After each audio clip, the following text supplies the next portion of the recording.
الحمد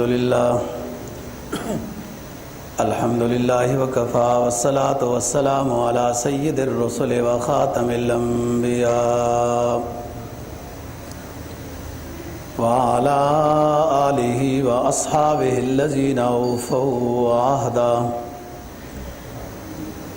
الذین هم خلاصة العرب العرباء وخیر الخلائق بعد الانبیاء اما بعد فاعوذ باللہ من الشیطان الرجیم بسم اللہ الرحمن الرحیم سبحان الذی اسری بعبده لیلا من المسجد الحرام الى المسجد الاقصى الذی بارکنا حوله لنریه من آیاتنا إنه هو السميع البصير قال النبي صلى الله عليه وسلم الصلاة معراج المؤمن صدق الله العظيم وصدق رسوله النبي الأمي الكريم ونحن على ذلك لمن الشاهدين والشاكرين والحمد لله رب العالمين۔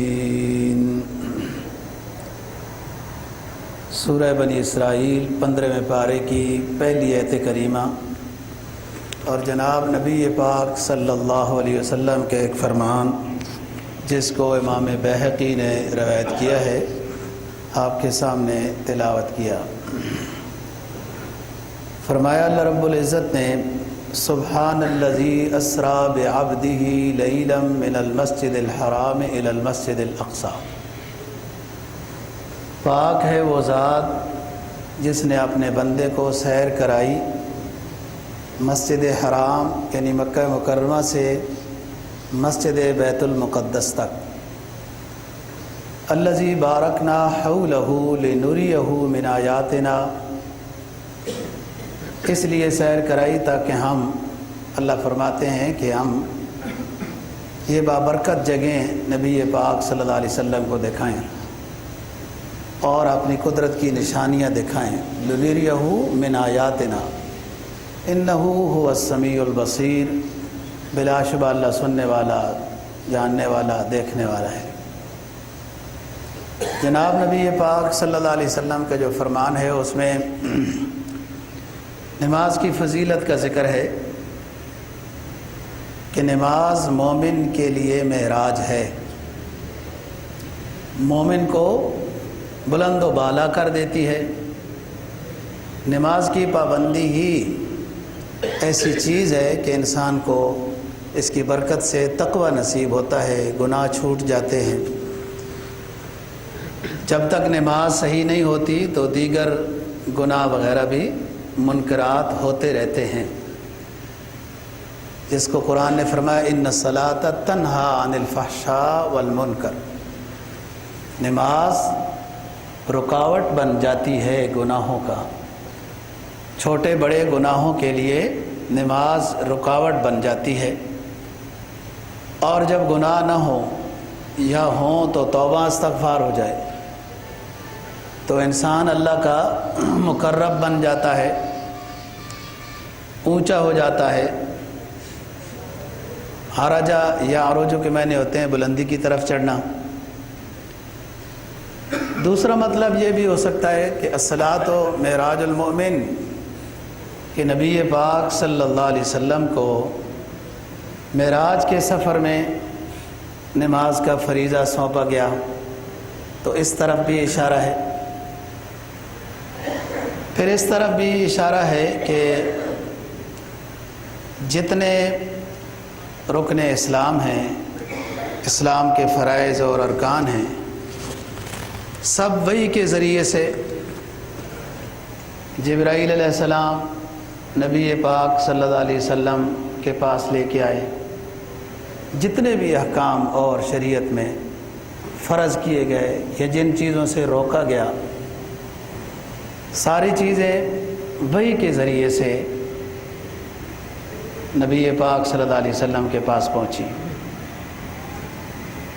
کچھ خاص چیزیں ہیں جن کی فضیلت بہت زیادہ ہے۔ وہ خاص چیزیں نبی پاک صلی اللہ علیہ وسلم کو معراج کے سفر میں نصیب ہوئی ہیں۔ معراج کی یہ سعادت نبی پاک صلی اللہ علیہ وسلم کو بعثت کے کس سال میں نصیب ہوئی؟ یعنی آپ صلی اللہ علیہ وسلم کو جب نبوت عطا کی گئی تو نبوت کے کتنے سال بعد معراج کی سعادت اللہ تعالیٰ نے عطا فرمائی؟ تاریخ جو فکس تاریخ ہے اس میں بہت اختلاف ہے۔ شوال، ذوالقعدہ، رمضان وغیرہ وغیرہ بہت زیادہ 14 قول ہیں۔ اس میں ایک قول 27 رجب کی شب بھی ہے جو گزر چکی ہے، اب رجب کا یہ مہینہ ہے، اور اکثر جگہوں میں رجب کے مہینے میں ہی معراج کے موضوع پر بات ہوتی ہے۔ لیکن اتنی بات ہے کہ کچھ واقعات جو تاریخی لحاظ سے لکھے گئے ہیں ان واقعات کے بعد معراج کی سعادت نصیب ہوئی۔ مثلاً طائف کے سفر کے بعد معراج کی سعادت سے اللہ نے نوازا، اور طائف کا سفر مشہور سفر ہے، یہ شوال 10 بعثت میں ہوا۔ نبی پاک صلی اللہ علیہ وسلم کو نبوت ملنے کے 10ویں سال شوال کے مہینے میں، کیونکہ یہ ایک عجیب دکھ درد سے بھرا ہوا واقعہ ہے طائف کا، اس کو فکس تاریخ اور دنوں کے ساتھ لکھا گیا ہے۔ تو اتنی بات تو طے ہو گئی کہ 10 بعثت کے بعد ہی معراج کا واقعہ ہوا ہے۔ پھر جب مکہ والوں نے، اسی طرح دوسری تائید کہ مکہ والوں نے آپ صلی اللہ علیہ وسلم اور آپ کے ماننے والوں کے ساتھ بائیکاٹ کر دیا تھا، ان سے لین دین نہیں ہوگا، بات چیت نہیں ہوگی، کاروبار نہیں ہوگا، یہ کوئی چیز خریدیں بھی تب بھی ہم ان کو نہیں دیں گے، ان سے کسی کو ملنے بھی نہیں دیں گے۔ تو شعب ابی طالب ایک وادی ہے جس میں نبی پاک صلی اللہ علیہ وسلم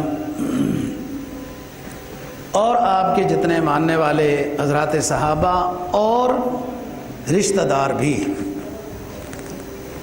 اس وادی میں محصور کر دیا گیا تھا۔ اس وادی سے نکلنے کی تاریخ شوال ہے اور 10 بعثت ہے، یعنی نبوت کے ملنے کے 10ویں سال۔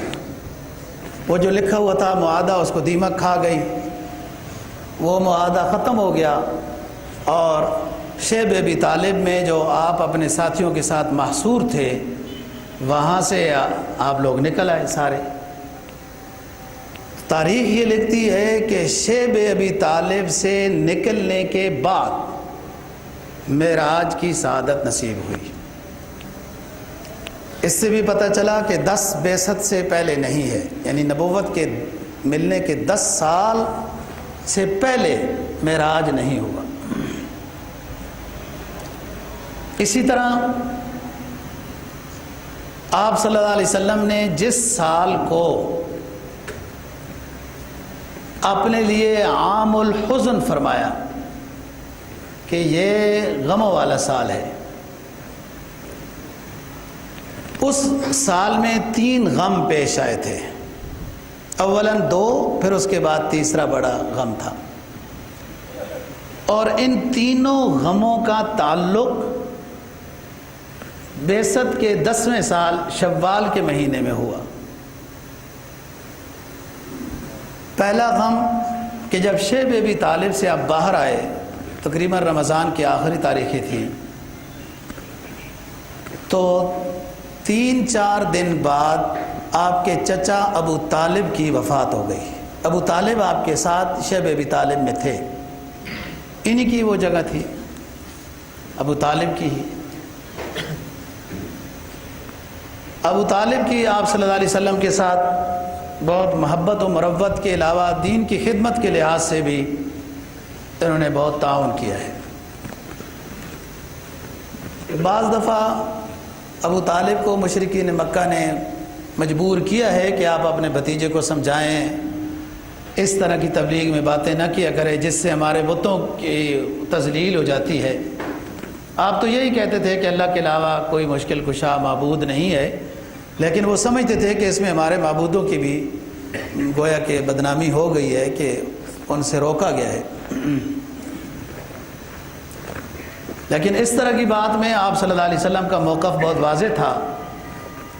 آپ نے اپنے چچا ابو طالب کو یہ کہا کہ اگر یہ مشرکین مکہ کوشش کر کے سورج اور چاند کو لے آئیں اور میرے دائیں ہاتھ پر سورج بائیں پر چاند رکھ دیں، مشرکین مکہ اتنا بڑا کام کر لیں، تب بھی میں دعوت و تبلیغ سے باز نہیں آؤں گا۔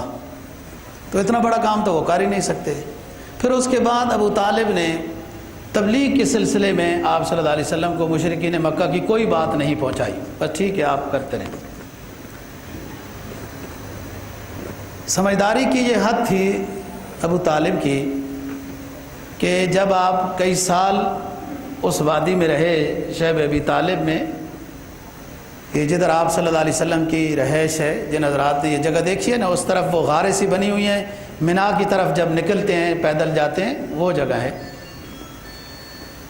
تو رات کو کئی مرتبہ ابو طالب آپ صلی اللہ علیہ وسلم کا بستر بدلتے تھے کہ اس طرف آپ سو جائیں، اب تھوڑی دیر بعد اس طرف سو جائیں۔ ہو سکتا ہے دشمنوں کو مخبری ہو چکی ہو کہ آپ فلانی جگہ میں سوئے ہوئے ہوں اور دشمن کہیں حملہ نہ کر دیں، اور آپ جب جگہ بدلتے رہتے ہیں تو دشمن نے اگر حملہ بھی کیا تو ہم میں سے کوئی مر گیا تو کوئی اتنی بڑی بات نہیں ہے، اللہ میرے بھتیجے کو محفوظ رکھے۔ شیب ابی طالب سے نکلنے کے بعد چند دن گزرے کہ ابو طالب کی وفات ہو گئی۔ ٹھیک 5 دن کے بعد حضرت خدیجہ الکبریٰ رضی اللہ تعالی عنہا کی وفات ہو گئی۔ انسان کے لیے نیک رفیقہ حیات بہت اونچی نعمت ہے دنیا کے لحاظ سے، اور آپ صلی اللہ علیہ وسلم کا فرمان بھی ہے کہ حبب الی من دنیاکم ثلاث، حبب الی من دنیاکم ثلاث، تمہاری دنیا میں مجھے 3 چیزیں پسند ہیں، میری دنیا میں نہیں۔ آپ اس جملے میں غور کریں، حبب الی من دنیاکم ثلاث، مجھے تمہاری دنیا میں جو رہ رہا ہوں، یعنی دنیا کی زندگی اونچے لوگوں کی یہ نہیں ہے، وہ اور عالم ہے ان کا۔ تمہاری زندگی دنیا میں مجھے 3 چیزیں زیادہ پسند ہیں، قرۃ عینی فی الصلاۃ، نماز پڑھنا زیادہ پسند ہے، میری آنکھوں کی ٹھنڈک ہے نماز، اور الطیب، خوشبو مجھے زیادہ پسند ہے۔ آپ صلی اللہ علیہ وسلم کے تو جسم اطہر سے خود خوشبو آتی تھی۔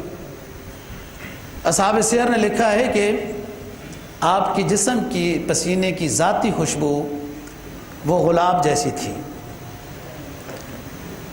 اور حضرت انس رضی اللہ تعالیٰ عنہ جو آپ کے خادم خاص رہے، زیادہ مدت ان کو خدمت کی نصیب ہوئی۔ ان سے لوگ اپنی شیشیاں دے کر پسینے کے قطرے اس میں جمع کروایا کرتے تھے۔ ایک دفعہ ایسا اتفاق ہوا کہ ایک صحابی نے خوشبو لگائی ہوئی تھی اور آپ کی مجلس میں وہ حاضر ہوا تو خوشبو کا جھونکا آیا، تو آپ صلی اللہ علیہ وسلم نے پوچھا کہ آپ نے کون سی خوشبو لگائی ہوئی ہے؟ تو اس ساتھی نے عرض کیا کہ حضور، یہ آپ کا پسینہ جمع کرایا ہے حضرت انس سے، اس پسینے کی خوشبو ہے، وہ خوشبو لگا کے آیا ہوں۔ آپ مسکرائے، یہ آپ کی ذاتی خوشبو تھی۔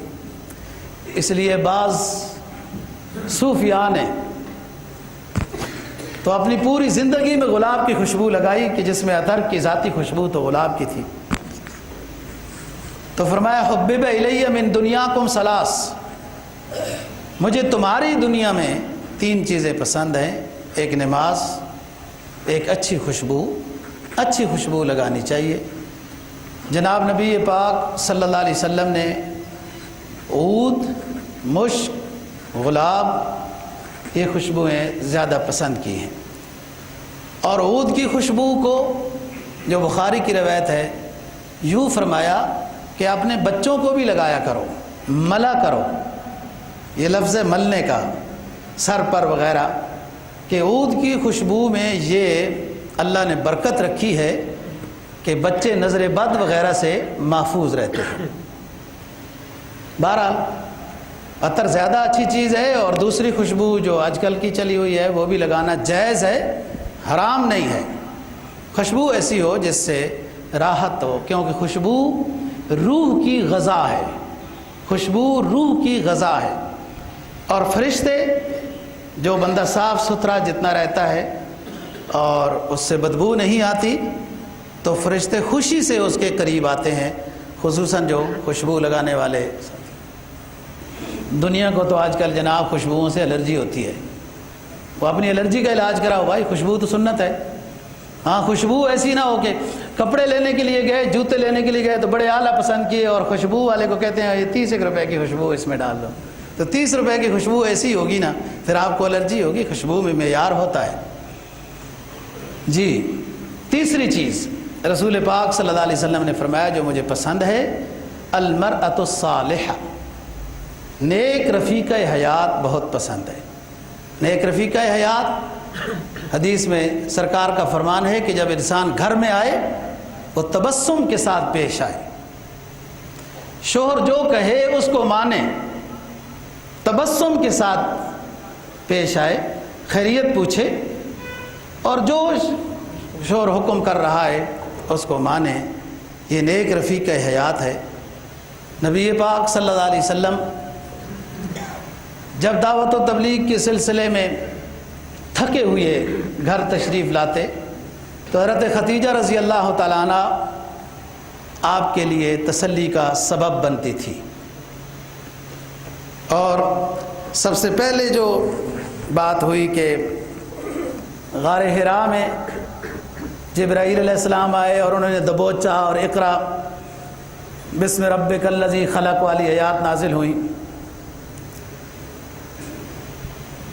فرشتے کا دبوچنا، آپ فرماتے ہیں کہ مجھے ایسا لگتا تھا میری پسلیاں ٹوٹ گئی ہیں،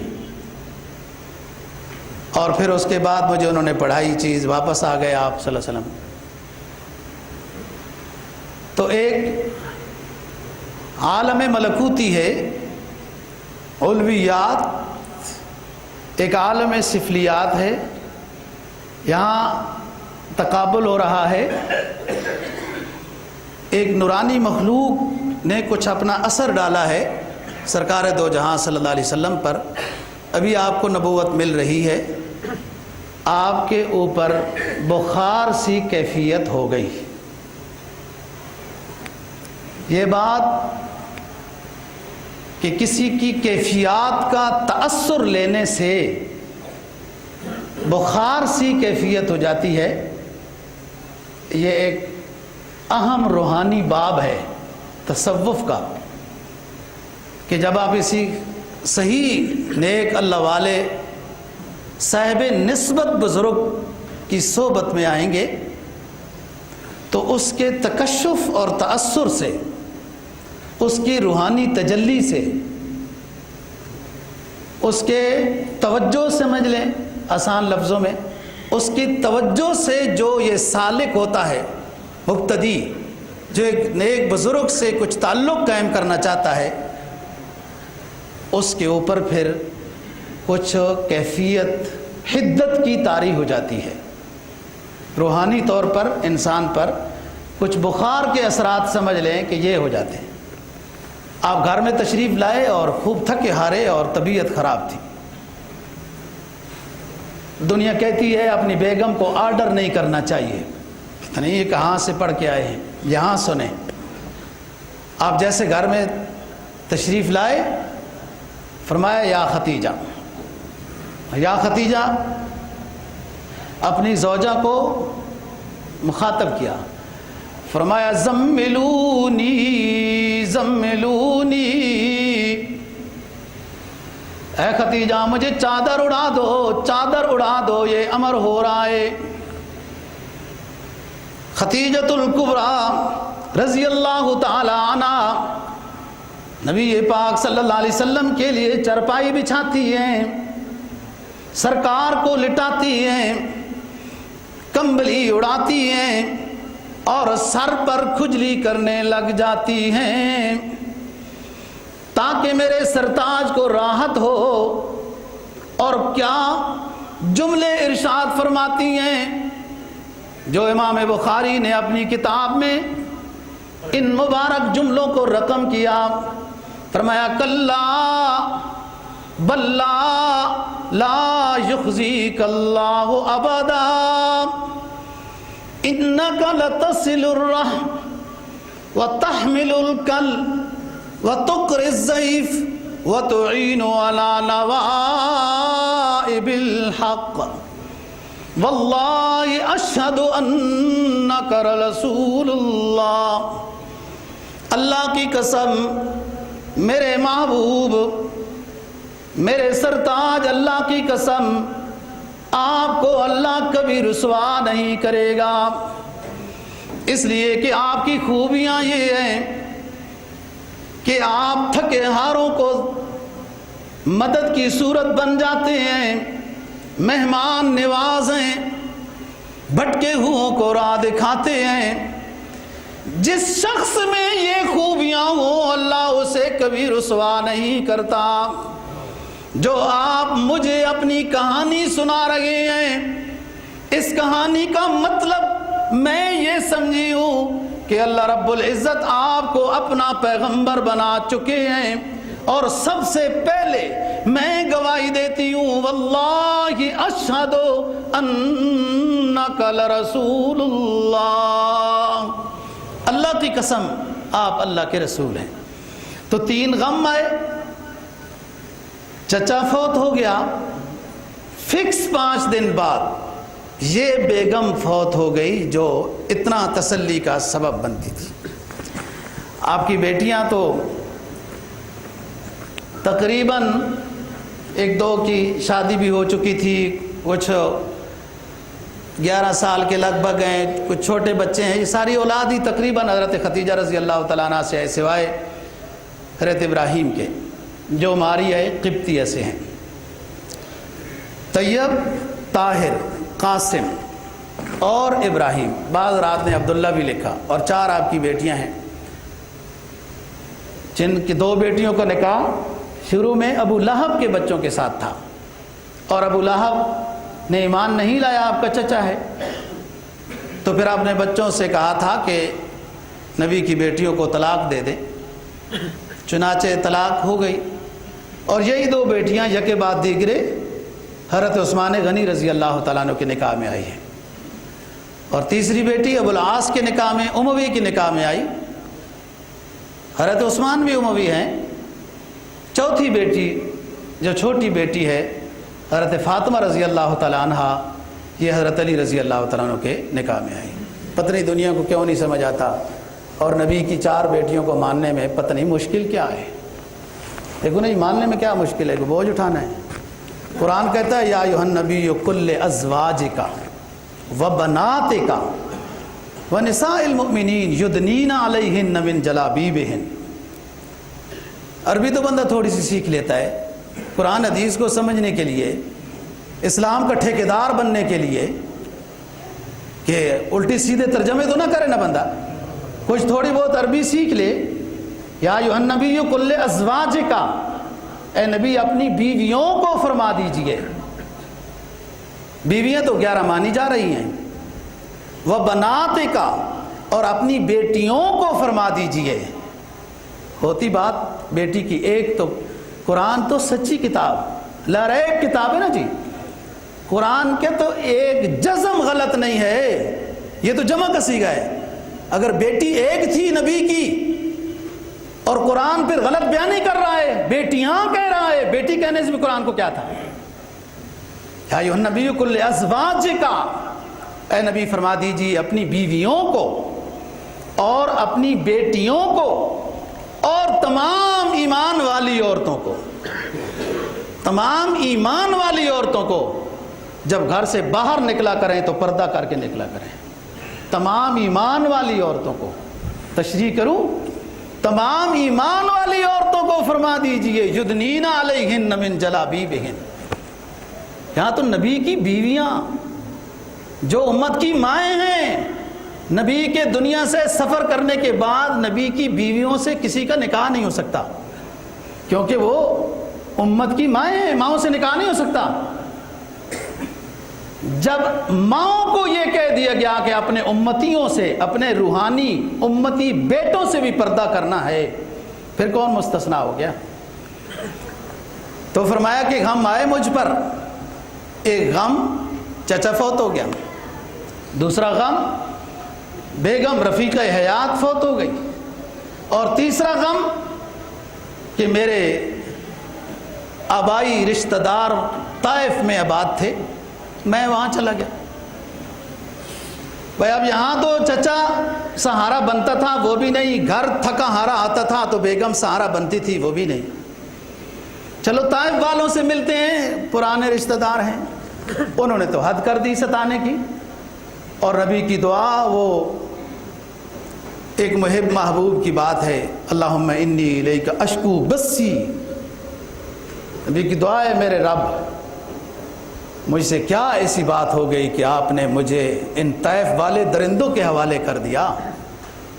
بہت اسی وجہ سے تو جبرائیل آ گئے، کہا اللہ تعالیٰ فرما رہے ہیں کہ اے نبی اگر آپ اجازت دیتے ہیں تو ہم طائف والوں کو پیس دیتے ہیں، لیکن پھر بھی نبی کا صبر ہے، اس کو رحمت کہتے ہیں کہ آپ کو ستایا، زیادتیاں کی، آپ نے اپنی حد تک اس کو معاف کیا ہے۔ پتھر برسائے گئے،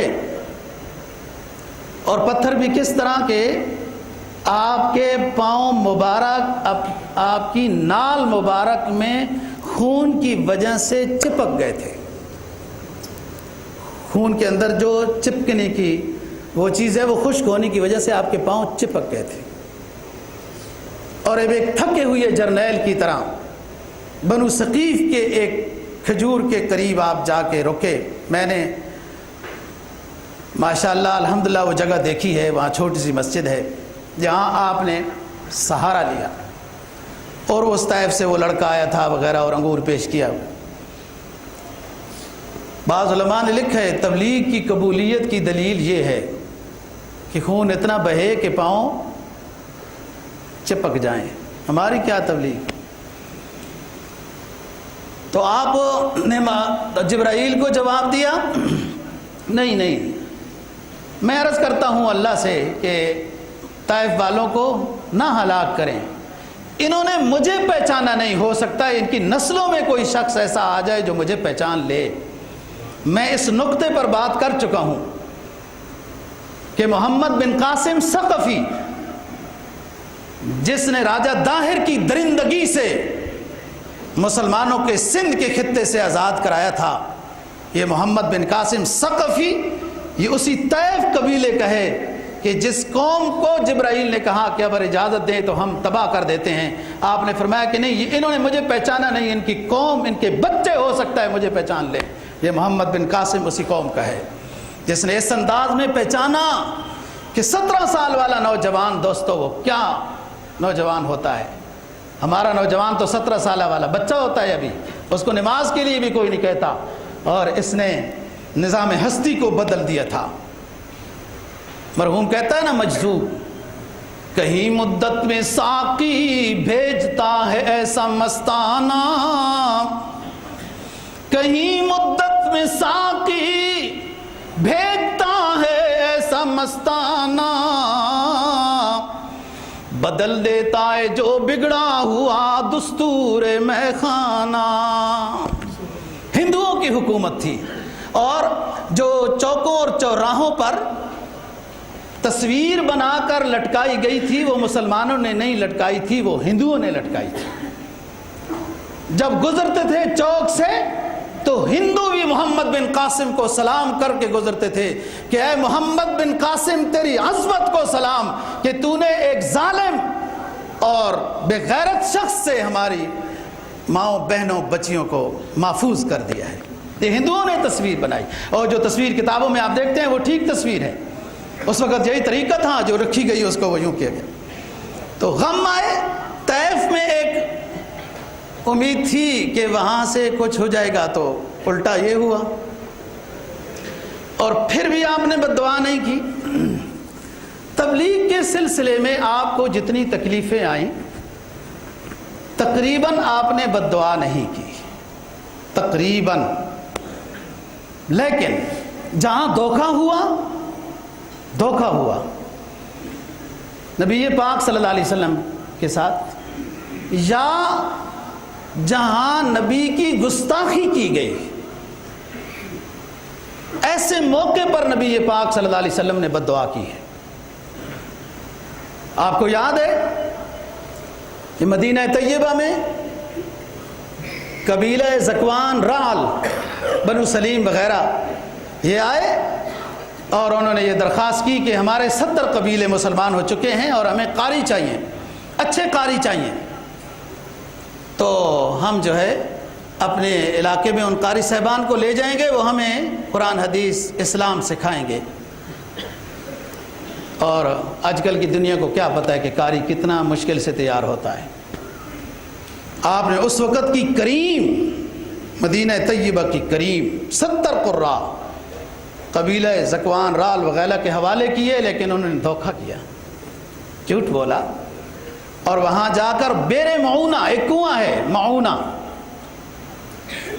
اس کے اندر بس شہید کرتے گئے، گراتے گئے، ایک آدھ بچ کے نکلا.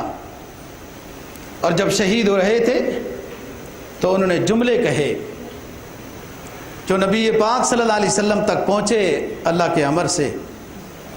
اور نبی پاک صلی اللہ علیہ وسلم نے قبیلہ زال، رکوان یہ وغیرہ ان کے خلاف صبح کی نماز میں رکوع کے بعد 1 مہینے تک بد دعا کی ہے. اللہم قہر اعداء الاسلام وشتت شملہم فرق جمعہم قلب تدبیرہم خرب بنیانہم بدل احوالہم قرب آجالہم وخذہم مخزى عزیز مقتدر.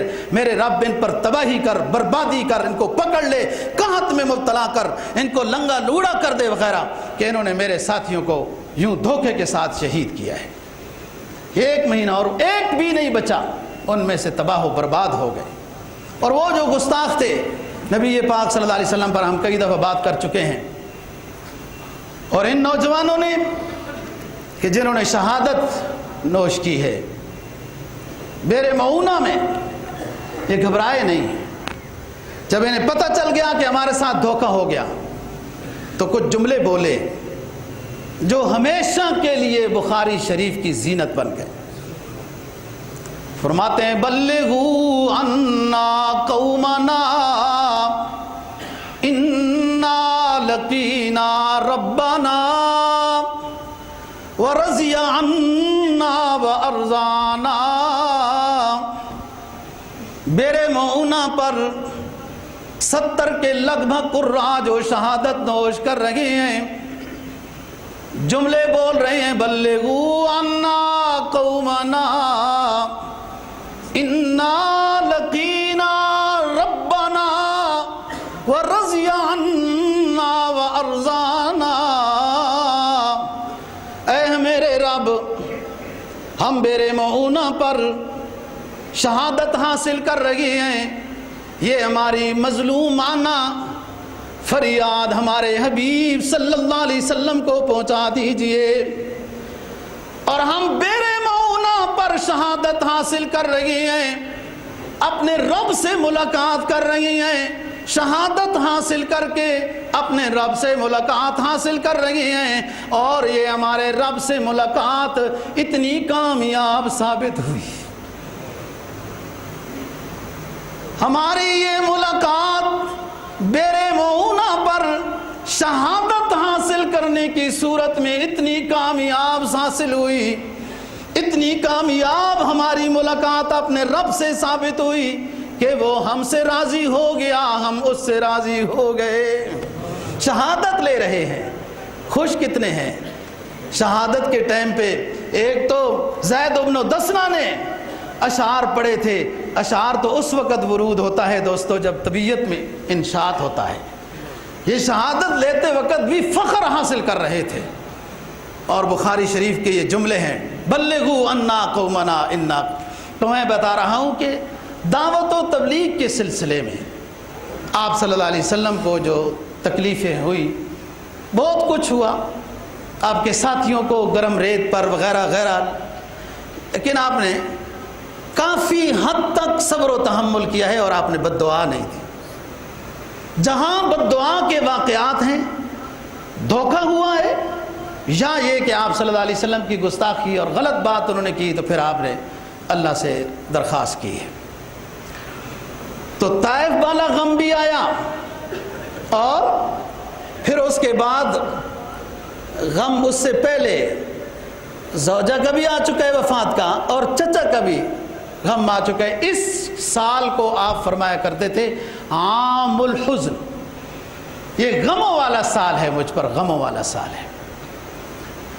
بہت زیادہ آپ کو پریشانی ہوئی، تکلیف ہوئی، بہت دکھ ہوئے، اور اتنے بڑے دکھ کہ پہلے چچا، پھر ختیجہ، پھر طائف کے سفر میں یہ ظلم، ان تمام دکھوں میں آپ نے صبر کے دامن کو نہیں چھوڑا، تو اللہ نے پھر خوب نوازا، خوب نوازا، خوب نوازا، اور معراج کی سعادت عطا کی ہے۔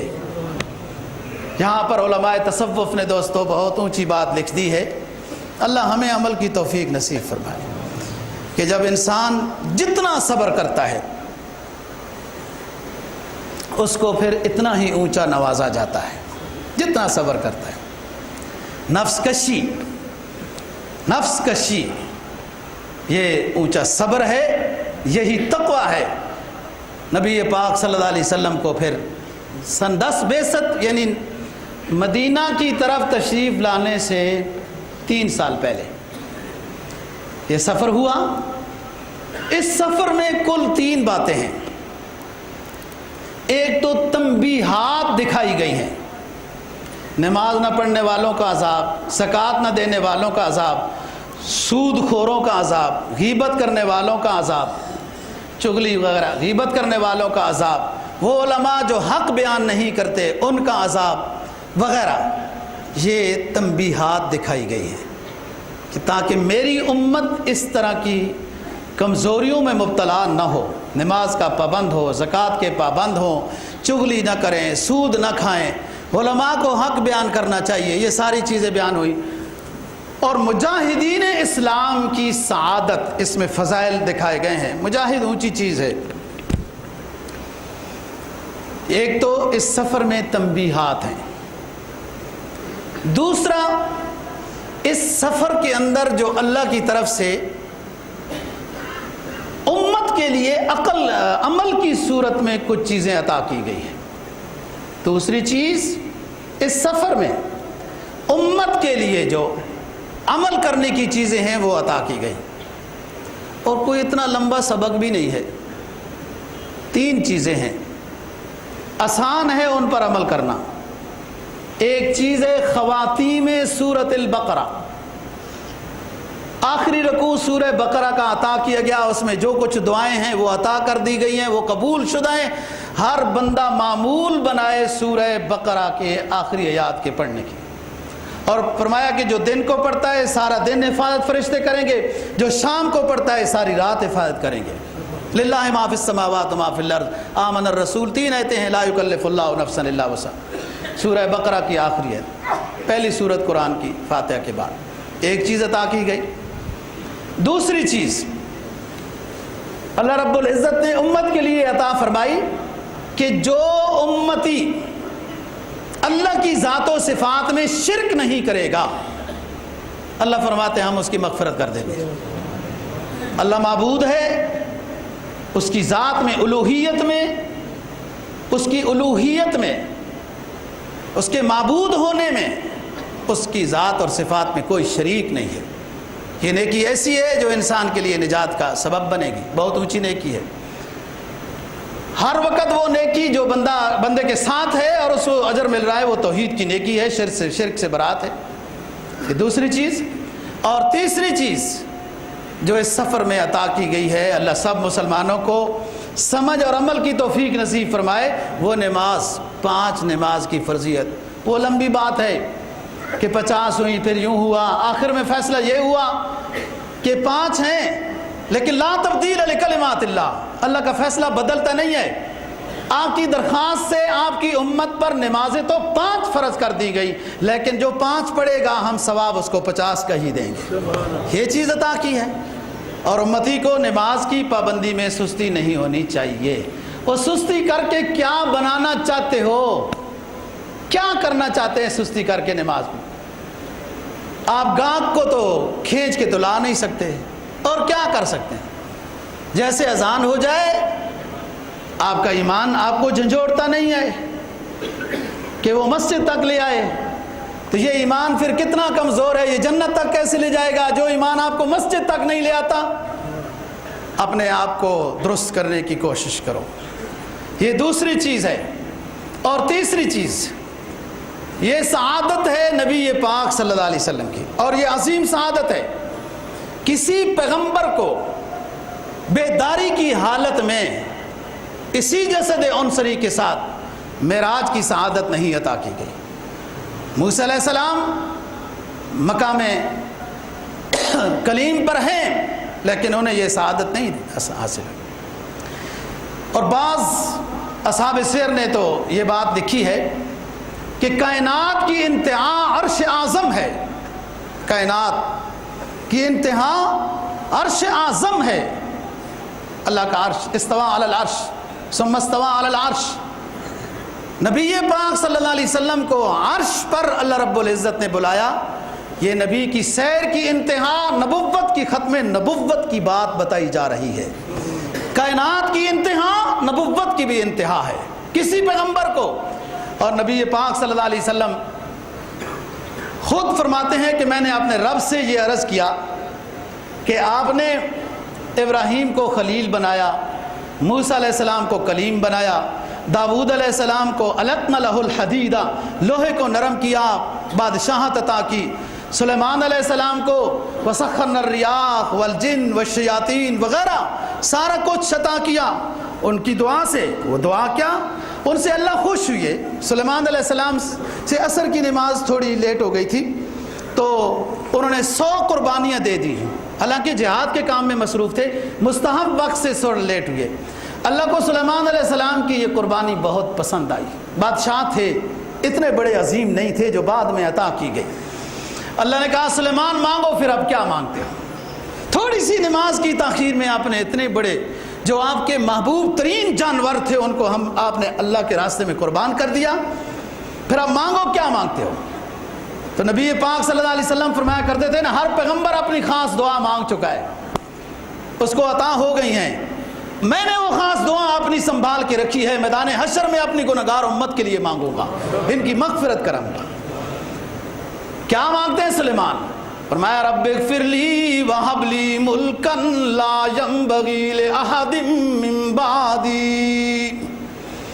اللہ خوش ہو گئے، سلیمان علیہ السلام کی قربانی پر خوش ہو گئے۔ اللہ نے فرمایا سلیمان کیا مانگتے ہو؟ مانگو۔ سلیمان مانگتے ہیں رب اغفر لی، اے میرے رب پہلے تو میری عاقبت سنوار دے، میں کیسے اپنی سلطنت کے امتحان دیتا رہوں گا۔ رب اغفر لی وہب لی ملکا لا ینبغی لأحد من بعدی۔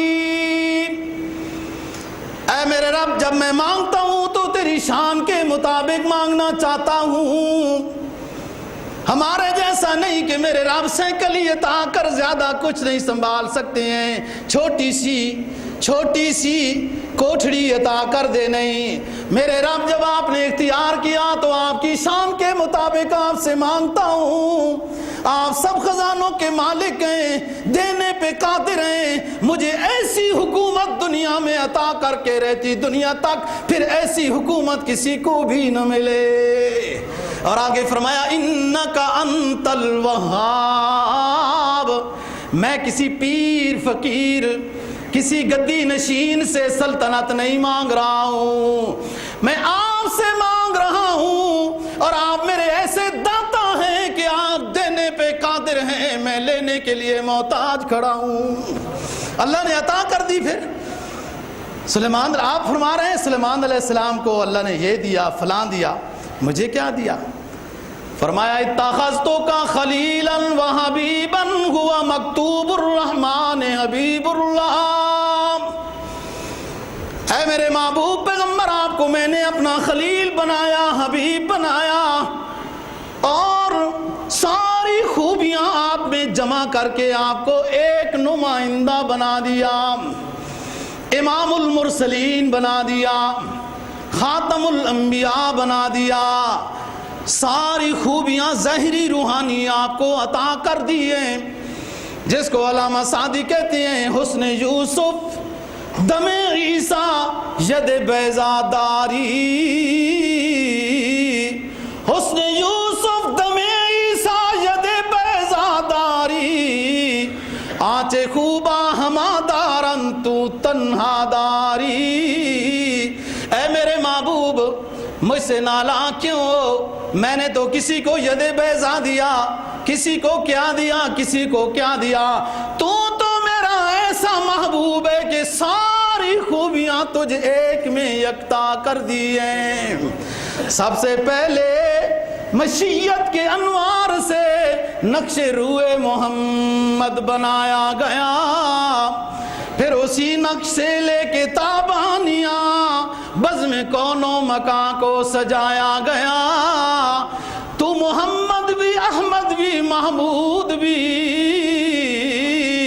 حسن مطلق کا شاہد بھی، مشہود بھی، علم و حکمت میں تو غیر محدود بھی، ظاہراً تو امیوں میں اٹھایا گیا۔